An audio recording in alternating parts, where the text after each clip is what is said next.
அதை இப்போ மக்கள் காணுகிற ஒரே கனவு திமுக ஆட்சி சீக்கிரம் போகணும். இன்னும் 3 மாதம் இருந்தால் தாக்கு பிடிக்க முடியாது, இன்னும் என்னென்ன புழுகளை அவுத்து விடுவார்களோ என்று மக்கள் பயந்து கொண்டிருக்கிறார்கள். விரைவில் திமுக ஆட்சி வீட்டுக்கு போக வேண்டும் என்பதுதான் தமிழக மக்கள் காணும் கனவு. அவர் இனி மீண்டும் முதலமைச்சராக எக்காலத்திலும் வர முடியாது.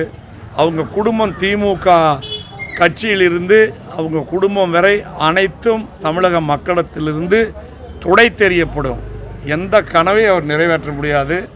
விடிய காலம் கனவு போல திமுக ஆட்சியிலே கண்ட கனவுகளை எல்லாம் சொன்ன சோதனையாகவும் வேதனையாகவும் முடியும். கட்சியோடு தோழமையில் இருக்கிற அவர்களுடைய கூட்டணி கட்சிகளெல்லாம் மாத சம்பளம் வாங்குகிற ஊழியர்கள், அவங்களுக்கு பிஎஃப் இஎஸ்ஐ தான் இன்னும் போடாமல் இருக்குது. அது இந்த தேர்தலுக்கு பிறகு வாங்கிக்குவாங்க. அவங்க எதுக்காக வக்காலத்து வாங்குவது என்று தெரியாமல் எல்லாவற்றுக்கும் வக்காலத்து வாங்குவாங்க.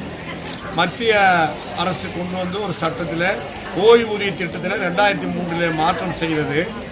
அதை பற்றி தொடர்ந்து 20 ஆண்டு காலமாக அரசு ஊழியர்கள் கோரிக்கை வைத்தார்கள். திமுக 2021 சட்டமன்ற தேர்தலிலே நாங்கள் ஆட்சிக்கு வந்தால் மீண்டும் பழைய ஓய்வூதிய திட்டத்தை அமுல்படுத்துவோம் என்றுதான் சொன்னார்களே தவிர, இப்படி ஏதேதோ சுற்றி வளைத்து மொத்தத்திலே தூக்குகிறவன் தொடையிலே கயிறு திரிக்கிற வேலையை திமுக செய்கிறது. அரசு ஊழியர்கள் ஏமாளிகளாக இருக்க மாட்டார்கள்.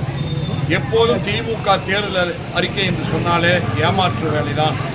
2006 திமுக தேர்தல் அறிக்கையிலே நிலமற்ற விவசாய தொழிலாளர்கள் அனைவருக்கும் தலா 2 ஏக்கர் நிலம் வழங்கப்படும் என்று சொன்னார்கள். அதை நம்பி தமிழ்நாட்டு மக்கள் ஏழை எளிய விவசாய தொழிலாளர்கள் ஓட்டு போட்டார்கள். சட்டமன்ற தேர்தல் முடிந்து ஆட்சி அமைந்ததிலிருந்து 2011 வரை நாங்களும் எங்கள் அம்மா அவர்களும் என்னை போன்ற சட்டமன்ற உறுப்பினர்களும் ஒவ்வொரு முறை சட்டமன்றம் கூட்டும் போதும் எங்கே 2 ஏக்கர் நிலம் என்று கேட்ட போதெல்லாம் நாங்கள் நிலத்தை தேடிக்கொண்டிருக்கிறோம் என்று சொல்லி கடைசியிலே ஆட்சியே முடிந்து போனது. அதை போலத்தான் அரசு ஊழியர்கள், அதே போல மாணவர்களுக்கு கல்விக்கடன் தள்ளுபடி என்று பல பொய் பித்தலாட்டங்களை சொல்லி திமுக தேர்தல் அறிக்கை என்றாலே பொய் பித்தலாட்டம் என்று தமிழ்நாட்டு மக்கள் பேசிக்கொள்கிற சூழ்நிலையிலே இப்போது மீண்டும் தேர்தல் அறிக்கை தயார் செய்து கொண்டிருக்கிறது திமுகவினுடைய தேர்தல் அறிக்கை யாரும் திரும்பி கூட பார்க்க மாட்டார்கள். அண்ணா திமுக தாலிக்கு தங்கம் வழங்கப்படும் என்று சொன்னது, அம்மா இருக்கும் வரை அரைப்பவன் வழங்கப்பட்டது. அம்மா அவருடைய மறைவுக்கு பிறகு அண்ணன் எடப்பாடியார் ஒரு பவுனாக வழங்கினார். அம்மா உணவு திட்டத்தை அறிவித்தார். தொடர்ந்து அம்மா ஆட்சி இருக்கிறவரை எடப்பாடியார் காலம் வரை நடைபெற்றது.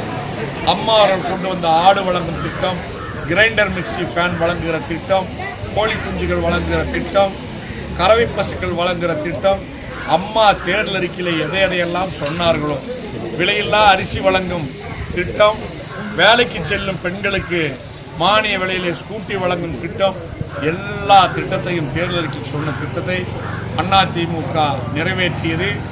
ஆனாலும் அதற்கு பிறகு திமுக அளந்துவிட்ட ஆகாய புழுகு அண்டப்புழுகு காரணமாக மக்கள் 21 தேர்தலிலே மாறி ஓட்டளித்தார்கள். இப்போது மீண்டும் இரட்டை இலையை மக்கள் தேடிக்கொண்டிருக்கிறார்கள். விரைவில் அம்மா ஆட்சி வரும். மீண்டும் கிரைண்டர் மிக்சி ஃபேன், வேலைக்கு செல்லும் பெண்களுக்கு ஸ்கூட்டி, தாலிக்கு 1 பவுன் தங்கம் மற்றும் என்னென்ன திட்டங்கள் கடந்த ஆட்சியிலே அம்மா ஆட்சியிலே செயல்படுத்தப்பட்டதோ அந்த திட்டங்கள் அனைத்தும் முழுமையாக மக்களுக்கு நல்ல முன்னேற்றகரமாக செயல்படுத்தப்படும்.